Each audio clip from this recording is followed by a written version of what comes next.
Let's gotcha guys! Isang milk tea na bubble tea dito sa may Auralda. Tara, pasok tayo at try natin yung mga milk tea nila dito. Ganda ng venue nila dito. Ang sarap dito tumambay. Lalo na may mga Pilipino at iba-ibang lahi. Tara guys, try natin dito.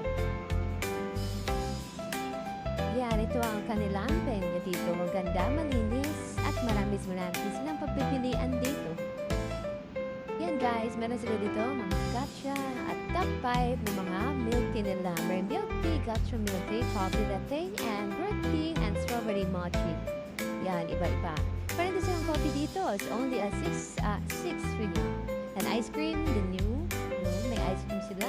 At meron din sila mga dessert. Gotcha desserts, nata, pistachio, and gotcha desserts, signature French toast. Yan, iba-iba. Ito yung milk tea nila dito, merong large at medium. May ice cream, and then meron din sila mga coffee, brown sugar. Na-try na namin talaga dito, talagang best talaga dito yung milk teahan. Kasi masarap naman talaga. Parang sa Pinas din, kaya nakakamiss din kasi puro milk tea yan sa Pinas. Kaya dito, may milk tea din. Ito yung pinaka-best na lagi namin pinuntahan dito pag nag-bis na namin ng milk tea. You gotcha, baby. Chat. Maganda dito tumambay rin na malinis ang venue. Nakaka-relax. Kung coffee lover ka, meron din sila dito. Ika sa milk tea kami. Ayan. Hi guys! At order na rin kami. Dito na pala kami sa counter para order. At ito yung mga share nila dito.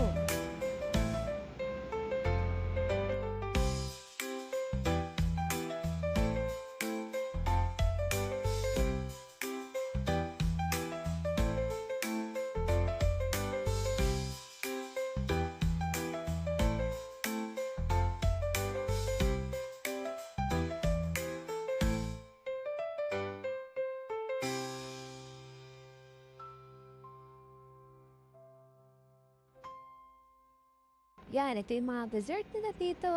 Kanape, pistachio, and then French toast, gotcha desserts. Sarap din to. Yan, marami silang masarap dito na dessert. Mahilig din kasi sila dito sa mga sweets.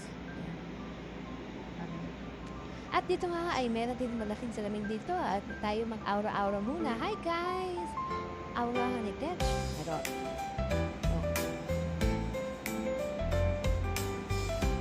Dahil mag-selfie-selfie dito at mag-pose-pose ng charat-charara.